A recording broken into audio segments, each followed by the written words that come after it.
Thank you, Michael. Our next speaker this morning is Todd Pickens. He's an independent candidate for U.S. Senate from the state of Mississippi. Good morning, Neshoba County. It's so good to be back here with y'all again. 250 years ago, almost to the day, in June of 1776, the Second Continental Congress met in Philadelphia, Pennsylvania, on a hot summer day, not like one that we're going to see real soon.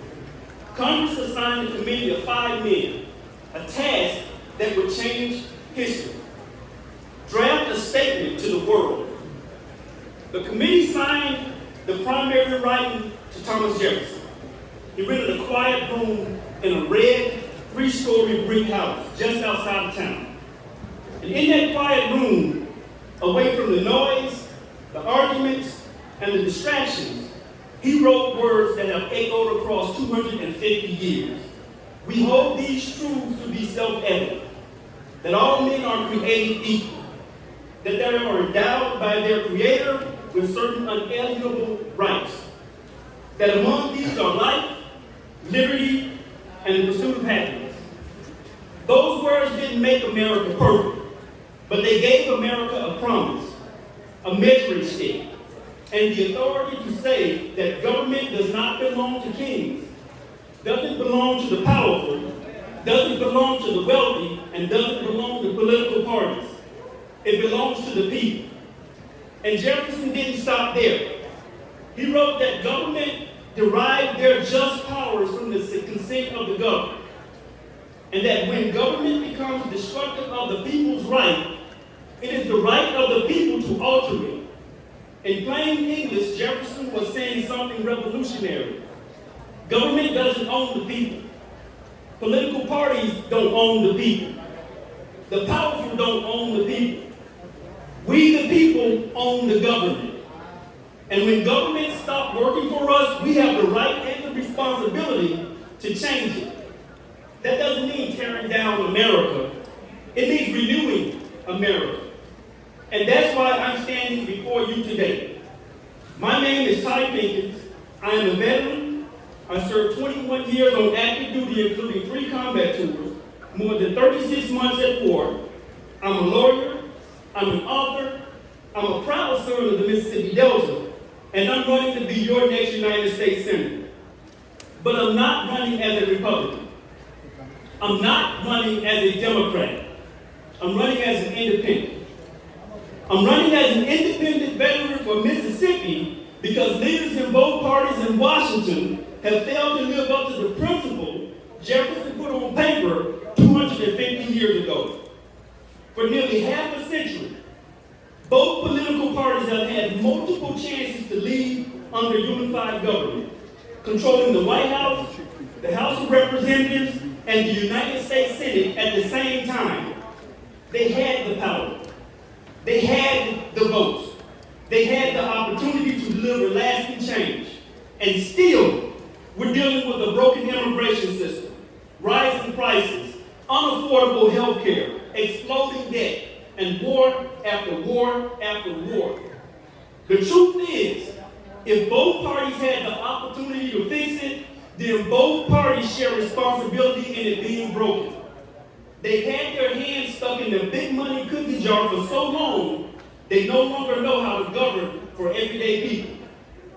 And that means we have to ask ourselves, are we really choosing change, or are we just choosing which side of the same broken system gets to disappoint us next?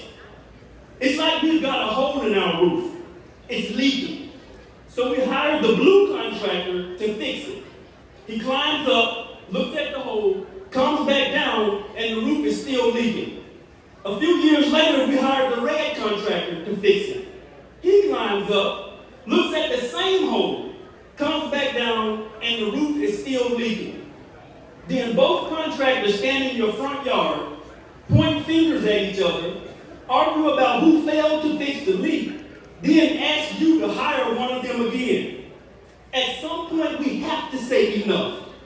This is our country. Our grandparents built it. Our parents carried it forward.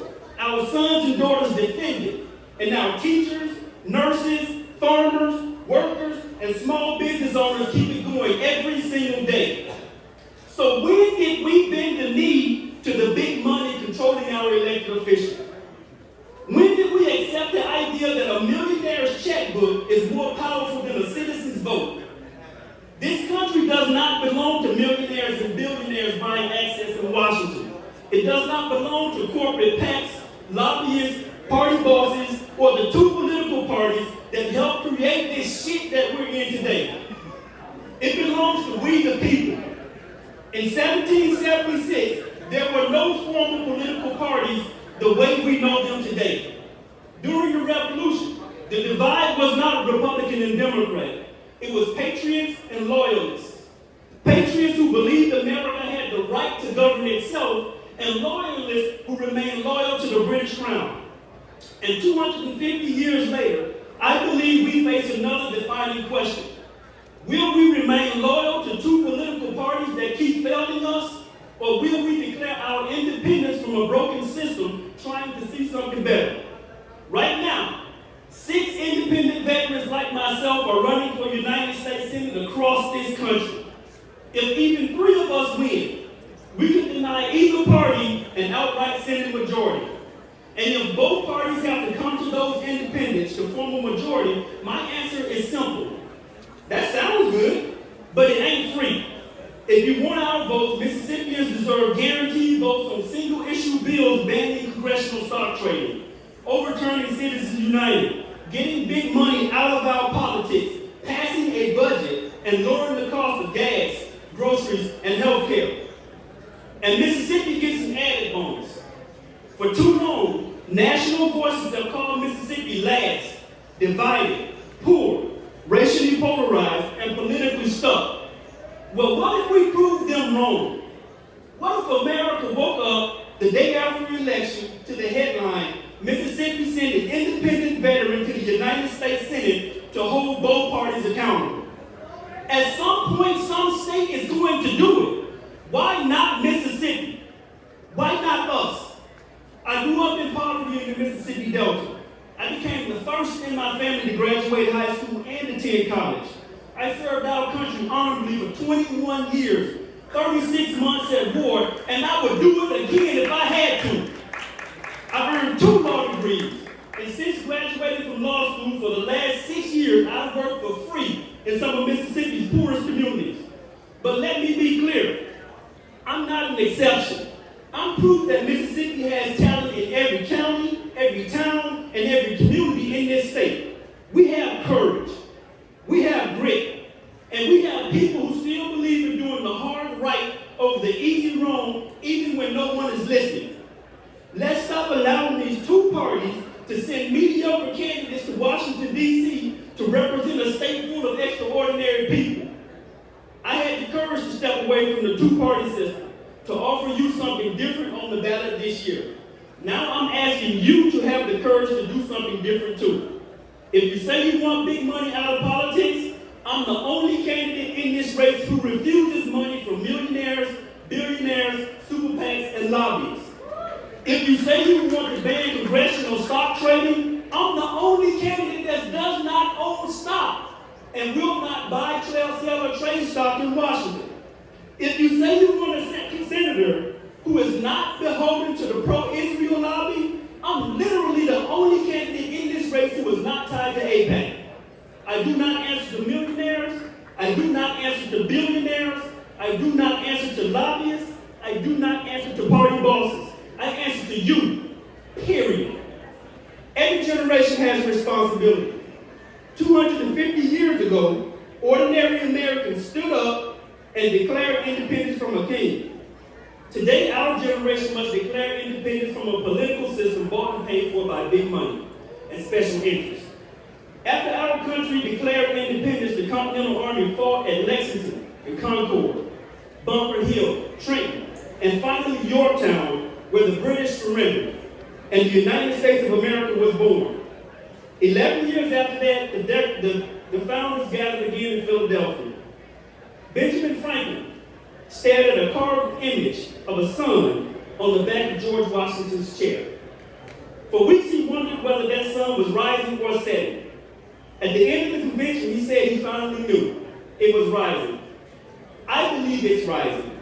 I believe that Mississippi can lead. I believe that rural America can lead. I believe that independents can help force both parties to stop yelling, start negotiating, and finally do the work. My name is Ty Pickett. I'm an independent veteran running to be your next United States Senator, and I'd love to have your vote on November the 3rd. Thank you.